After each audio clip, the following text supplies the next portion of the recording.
بسم اللہ الرحمن الرحیم۔ شروع کرتے ہیں اللہ کے نام سے جو بڑا مہربان نہایت رحم والا ہے۔ حضرت ابو سعید رضی اللہ تعالیٰ عنہ سے روایت ہے کہ سرور کائنات صلی اللہ علیہ وآلہ وسلم نے فرمایا، لوگوں، لذتوں کو ختم کرنے والی موت کو یاد کیا کرو۔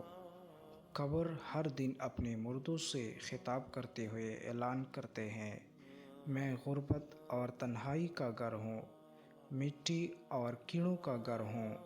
جب مومن کو دفن کیا جاتا ہے تو قبر اس کو مرحبا کہتے ہوئے خوشخبری سناتی ہے کہ میری پشت پر چلنے والوں میں تو بڑا محبوب تھا، آج میں تیری ہو گئی اور تو میری طرف آ گیا، تو اب میرے احسان کو دیکھ لے گا۔ یہ کہہ کر قبر تخت نگاہ کو کشادہ ہو جاتی ہے اور جنت کا دروازہ اس کے لیے کھول دیا جاتا ہے، جہاں سے اس کو جنت کی تازہ ہوا آتی ہے۔ حضرت ابو ہریرہ رضی اللہ تعالیٰ عنہ کا بیان ہے کہ رسول اللہ صلی اللہ علیہ وآلہ وسلم ایک جنازے میں شریک ہوئے، میں بھی آپ صلی اللہ علیہ وآلہ وسلم کے ہمراہ تھا۔ آپ ایک قبر کے پاس بیٹھ گئے اور فرمایا، یہ قبر ہر دن آوازیں بلند کہتی ہے، اے آدم کی اولاد، تو کیوں مجھے بھول گیا؟ کیا تجھے یہ معلوم نہیں کہ میں تنہائی کا گھر، غربت کا گھر، وحشت کا گھر، کیڑے مکوڑوں کا گھر ہوں؟ میں بہت تنگ گھر ہوں، مگر اللہ جس کے لیے کشادگی کا حکم فرمائے گا اس کے لیے کشادہ ہو جاؤں گی۔ اس کے بعد آپ صلی اللہ علیہ وآلہ وسلم نے فرمایا، ایک قبر تو یا تو جنت کا چمن ہے یا پھر آگ کا ایک تنور۔ حضرت ابو حجاج رضی اللہ تعالیٰ عنہ سے روایت ہے کہ رحمت عالم صلی اللہ علیہ وآلہ وسلم نے فرمایا، مردہ جب قبر میں رکھا جاتا ہے تو قبر اس کو کہتی ہے، اے ابن آدم، تو ہلاک ہوا، تجھے کس چیز نے مجھ سے دھوکے میں رکھا؟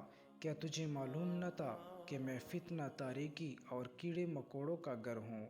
تجھے کس چیز نے مجھ سے بہکا کرنے ڈر کر دیا اور تو میری پشت پر خوب اکڑ کر چلتا تھا؟ اگر وہ مردہ نیک ہوتا ہے تو اس کی طرف سے قبر کو جواب دینے والے جواب دیتے ہیں، اے قبر، تو دیکھ تو صحیح اس کے اعمال کیسے ہیں۔ یہ اچائی اختیار کرتا تھا اور برائی سے باز رہتا تھا۔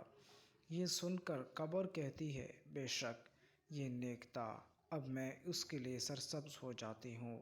مردے کا جسم اس وقت منور ہو جاتا ہے اور اس کی روح اللہ تعالیٰ کی طرف بھیج دی جاتی ہے۔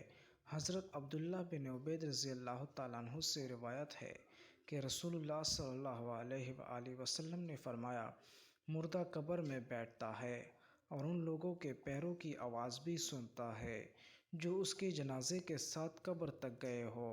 مردے سے اس کی قبر کہتی ہے، یہ ابن آدم، تیری ہلاکت ہو، تو نے میری تنگی، بدبو اور کیڑے مکوڑوں کا خوف نہیں کیا، اس لیے تو نے ان چیزوں سے بچنے کے لیے تیاری نہیں کی۔